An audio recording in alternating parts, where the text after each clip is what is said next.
Hi everybody, happy Saturday. I'm reaching for stuff as I go live. How are you all?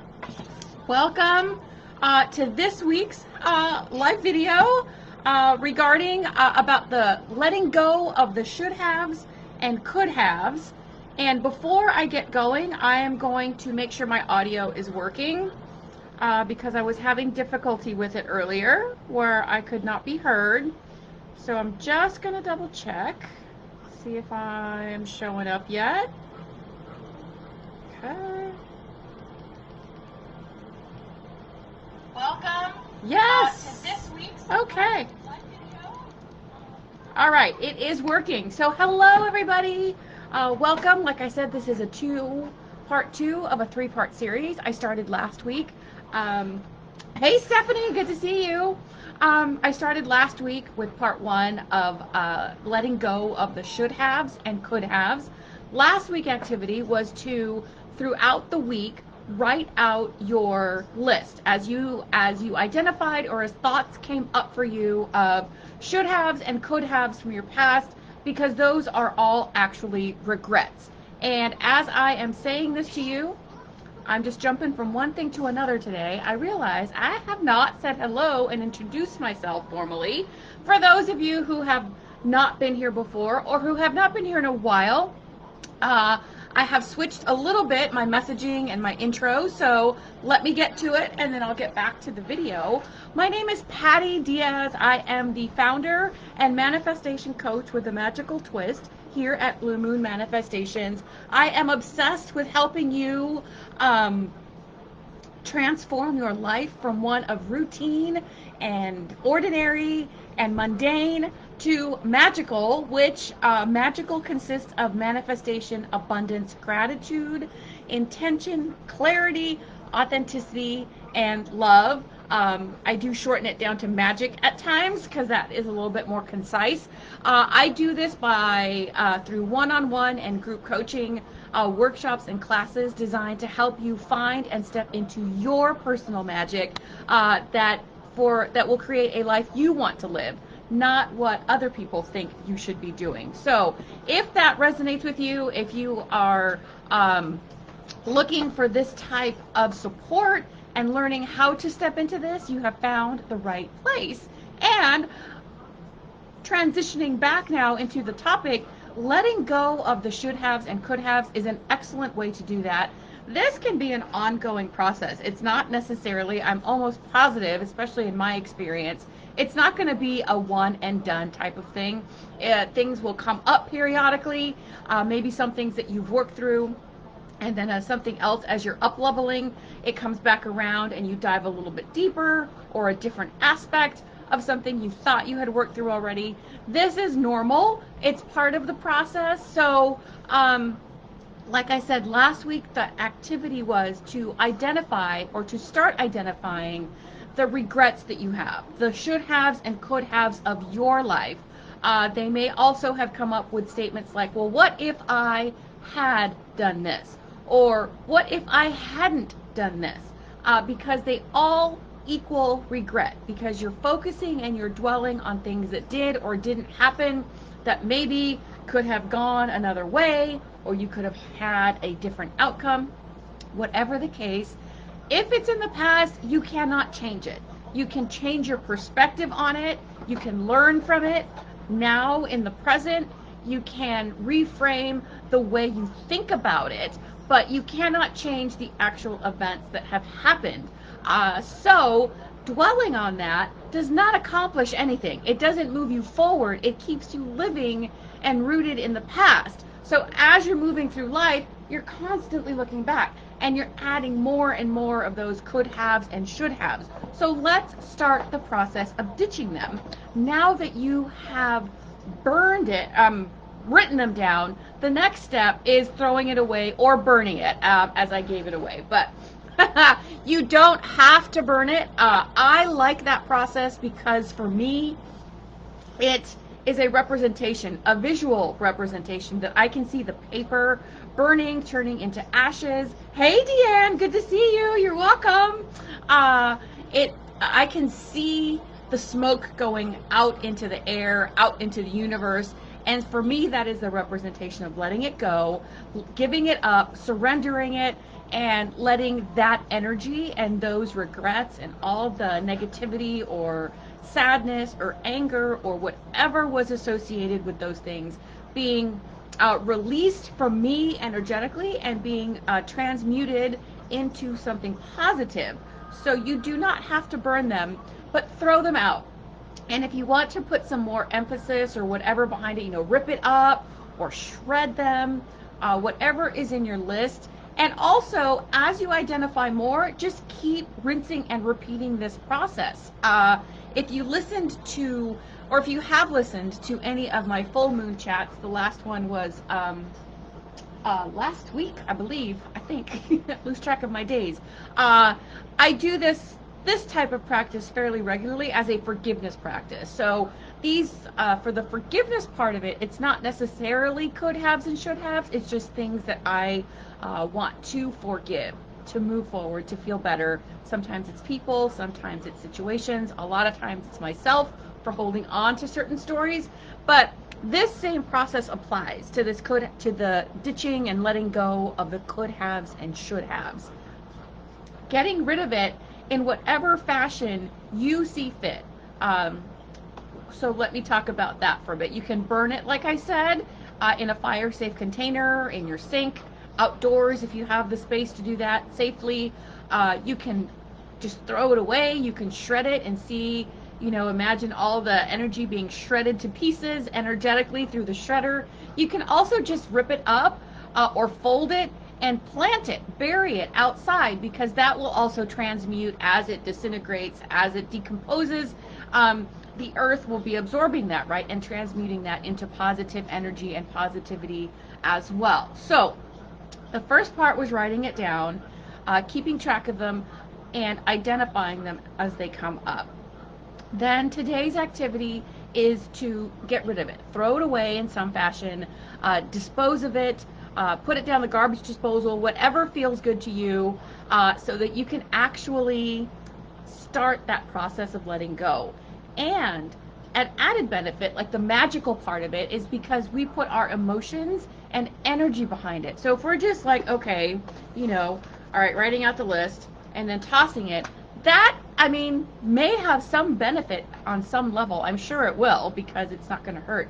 But when you actually put your energy, your intention into it, that's what transforms it into this magical practice that you are taking ownership of, because you're acknowledging what has been holding you and rooting you in the past.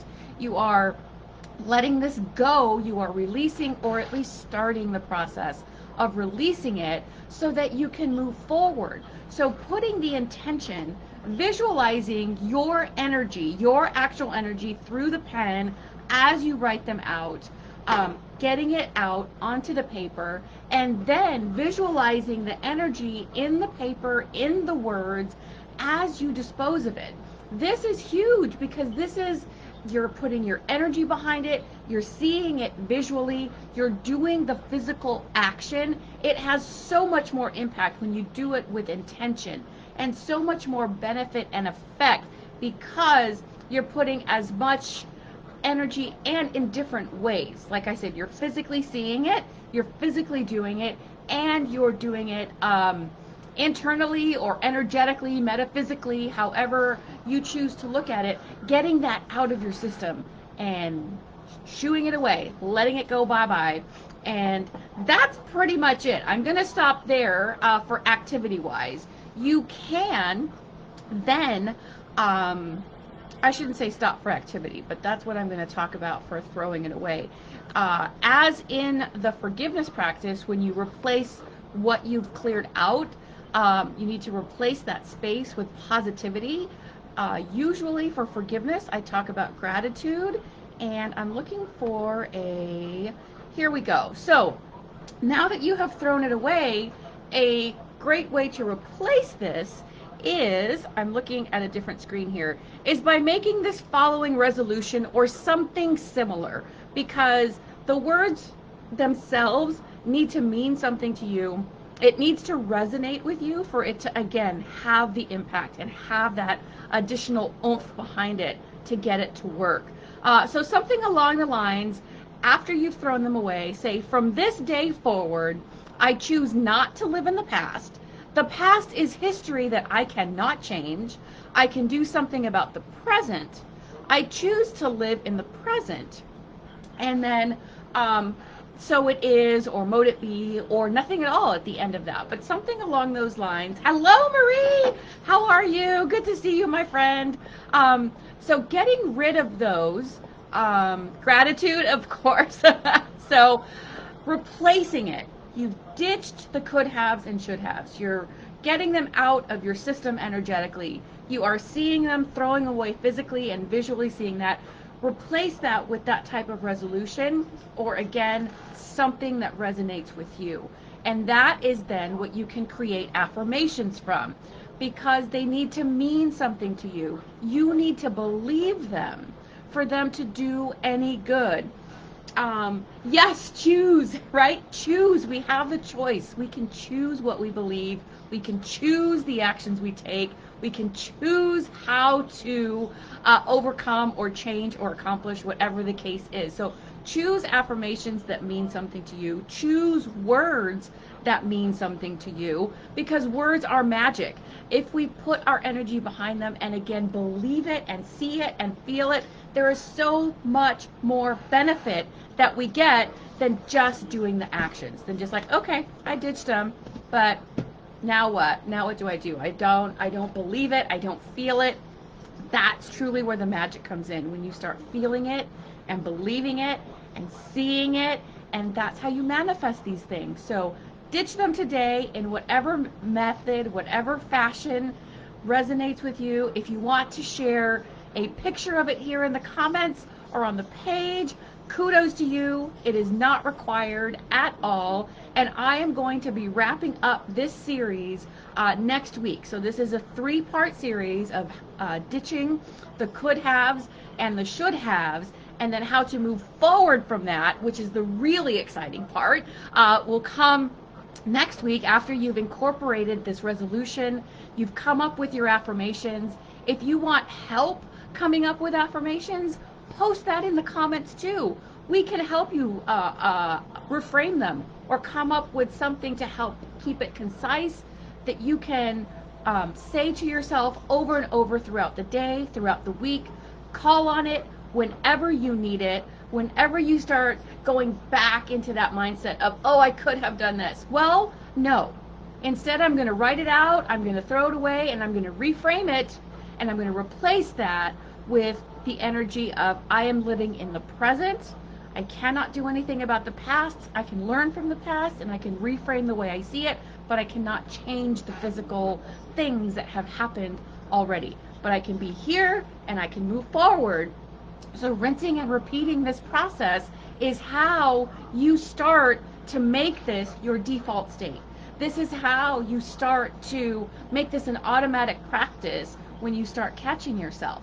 And you start catching yourself sooner and sooner the more that you do it, so you don't have to do as much heavy work, so to speak, right? As much heavy energetic work, because you get better at it.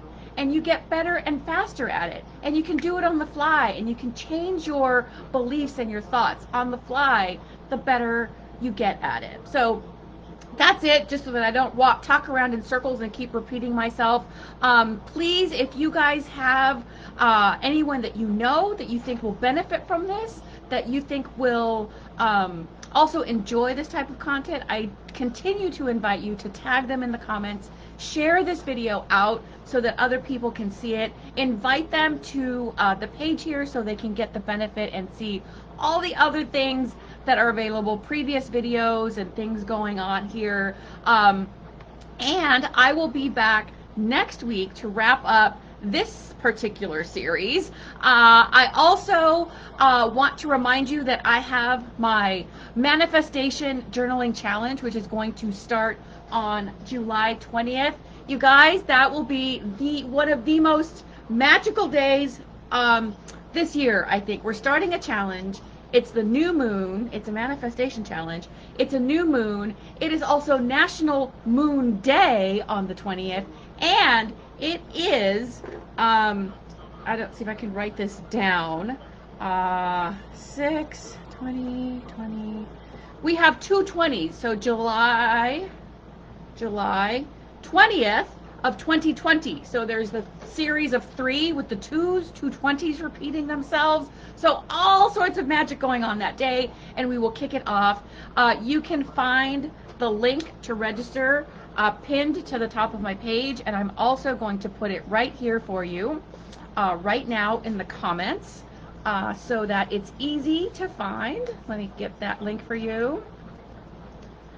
Multitasking.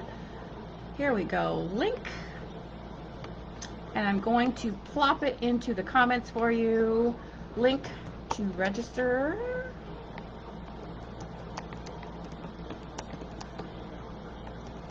So let me know as I'm typing this, let me know how you felt, how easy or how difficult it was to come up with your list of could haves and should haves. Did more come up for you throughout the week as you noticed thoughts you were having? Then come back and also let me know what it feels like, what your experience is as you throw them away, as you get them out of your life, as you start to let them go. Do you notice any kind of energetic shift? Do you notice a lightness in your body? Do you notice that you start noticing, that you start hearing these sentences and these words in other people's speech? Do you start recognizing, oh, they're focusing on the past, they have this regret? What changes do you notice? And feel free to come back in the future and either post or as you continue this practice, how you incorporate in your life. It's definitely not a one and done thing. So that is what I have for you guys today. I'm going to look exciting. It is, Marie, right? I'm so excited about that, how things just fall into place when you are in alignment. July 20th, I will be going live at 10:30 a.m. East, 10:30 a.m. Pacific for the 5 days in a row. July 20th through the 24th. The replays will be available immediately after the live is done. There will be daily prizes and a grand prize, which is something different I'm doing this time. And we will see how much magical goodness we can manifest that week. And I'm super excited for this challenge. Repetition helps. Thank you, Marie. I just love you. I am love and light. I love that one. You cannot go wrong with something like that. Release and replace. Yes, stop shooting on yourself. Yes, stop shooting on yourself. I love that. Hey, Janice, you're so welcome. Resonate. Yes. Awesome. Okay, I think I've checked through all of them. Hey, Sandy, good to see you. Thank you for joining. We are ditching the could haves and should haves, and like Marie just said, we're stop shoulding on ourselves. So that's all I have for you guys today. I will see you on Monday. You'll get a video. There'll be a video posted with Monday's magic activity, and I'll pull cards again on Friday, and I will see you next Saturday for the wrap up of this series. So talk to you guys later. Enjoy your weekend. Hey, Marilyn, good to see you. And happy belated birthday, Marilyn. I did notice that. I apologize, I missed the actual day, but happy belated birthday. Feliz cumpleaños. I hope you had a fabulous day. Yes, the replay, not a problem, Marilyn. Thank you for being here, and have a great rest of your weekend, guys. I will talk to you soon. Mwah! Bye.